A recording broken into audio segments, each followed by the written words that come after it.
Hey there, nostalgia lovers! Welcome to Nostalgia Area. What if some of your fondest childhood memories came with ingredients nobody fully understood? The 1980s. A glorious decade of big hair, bold colors, wood-paneled basements, and products that promised to make life easier, cleaner, safer. We trusted them. Why wouldn't we? They were modern, scientific, revolutionary. But beneath the neon plastic and miracle coatings, a quiet chemical revolution was happening inside our homes. And we didn't yet know the long-term effects. This isn't about panic, it's about perspective. Because looking back, it turns out a lot of the everyday items that defined our childhoods contained chemicals that scientists would later realize were not so harmless. Let's rewind. In the 80s, hard, crystal clear polycarbonate baby bottles felt like a breakthrough. They didn't shatter, they lasted forever, and they were in practically every kitchen cabinet. What most parents didn't know was that these bottles were made with a chemical called bisphenol A, or BPA. This new study is disturbing. First of all, it's one of the few human studies that we have of BPA. Most of the research up till now has been done in animals. When heated, small amounts of BPA could leach into milk or formula.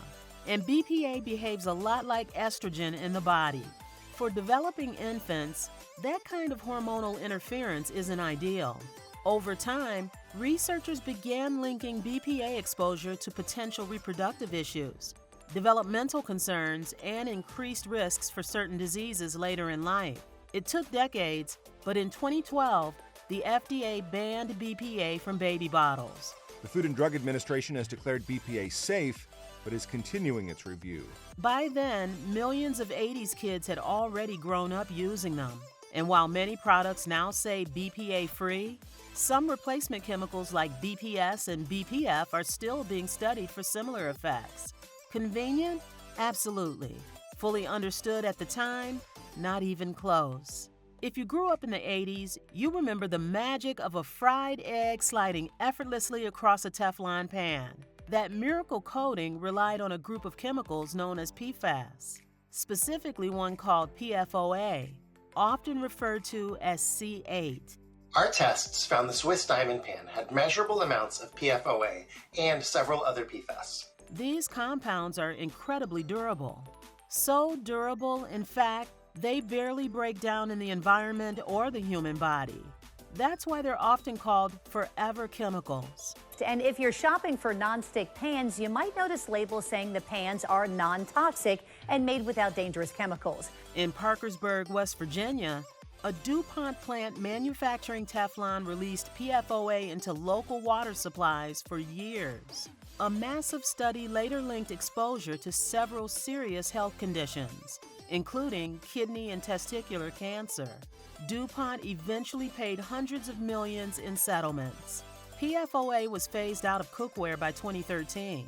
But PFAS as a category, they're still widespread and still being researched.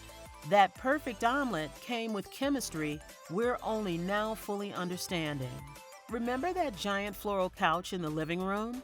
The one that swallowed the TV remote and smelled faintly of microwave popcorn?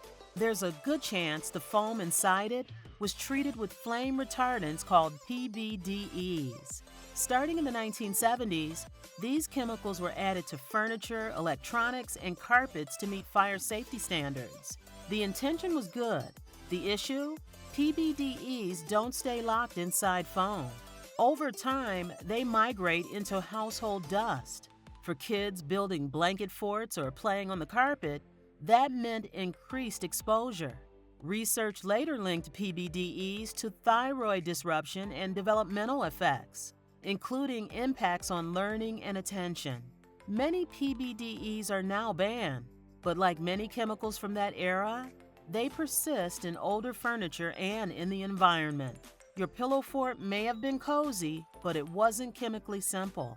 Lead-based paint was banned for consumer use in 1978. If you or someone you know lives in a home built before 1978, it's important to know about lead-based paint. But the 80s were peak flea market years.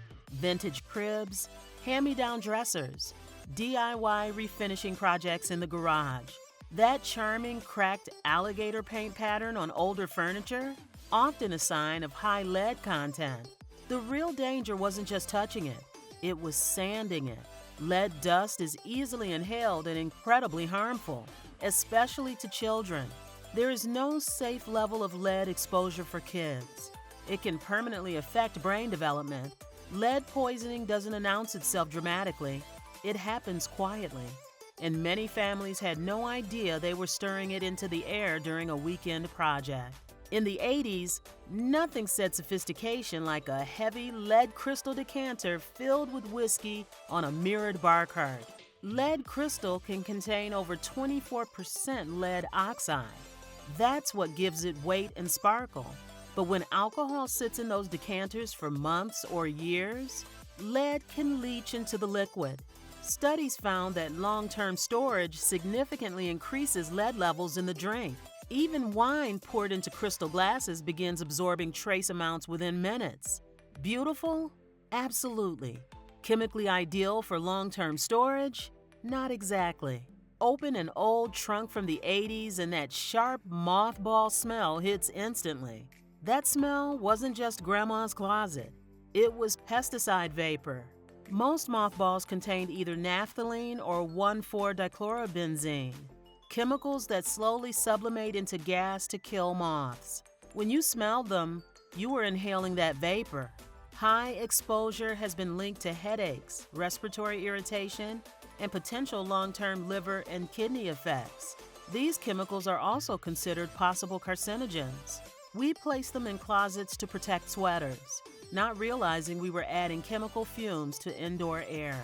That new carpet smell in the 80s was often followed up with a can of Scotchgard.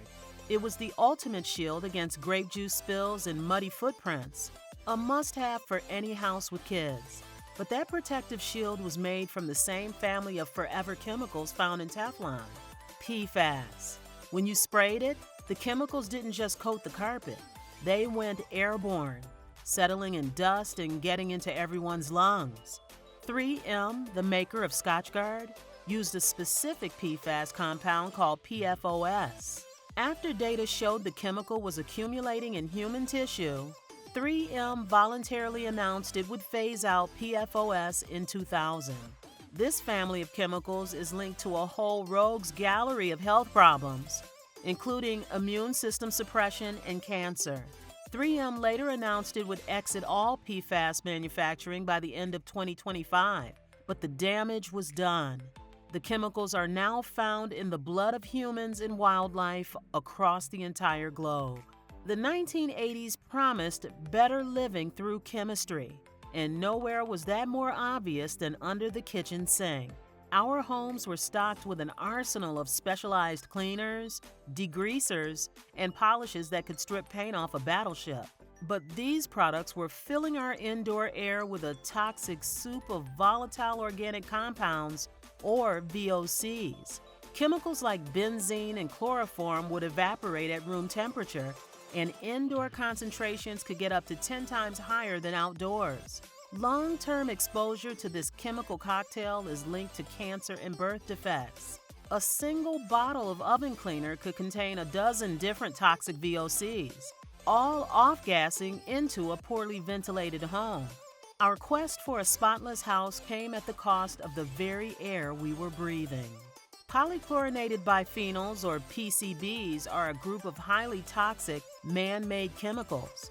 Although the U.S. banned their production in 1979, they were a ticking time bomb in many 80s homes. They were used as coolants in electrical equipment like fluorescent light ballasts, and were also found in caulking, sealants, and glues. As these materials aged in homes built before the ban, they would dry out and release PCB-laden dust. The EPA classifies PCBs as a probable human carcinogen, and studies of exposed workers found increased rates of rare liver cancers. Events in Japan and Taiwan involving contaminated rice oil showed the devastating effects of PCBs, including skin diseases and immune system damage. They're another forever chemical, sticking around for decades and building up in our bodies over a lifetime. Fun. The DIY boom of the 80s sent many a weekend warrior to the hardware store to strip old wallpaper or glue down new floors. The products they brought home were loaded with powerful solvents and VOCs. Heavy-duty paint and wallpaper removers were filled with nasty chemicals like styrene and cumene. These vapors would fill the house, causing short-term headaches and dizziness. But the long-term risks were far more severe, including neurological damage and cancer. We were so focused on getting rid of that avocado green paint that we rarely thought about the invisible transformation happening inside our own bodies. The 1980s weren't evil. They were optimistic, innovative, chemistry forward, but they were also a time when regulation and long-term testing hadn't caught up with rapid product development. We didn't know what we didn't know. Many of these chemicals are now restricted or banned. Others are still being studied, and some remain in older homes and products today. The real lesson isn't fear, it's awareness. Because 30 years from now, what will people say about the products we're using today? Which miracle materials will future documentaries quietly expose? Nostalgia is powerful, but perspective is even more powerful. So let us know, what 80s items do you remember that feels a little questionable now? Drop your hazmat memories in the comments below. And as always, thanks for joining us on our trip down memory lane.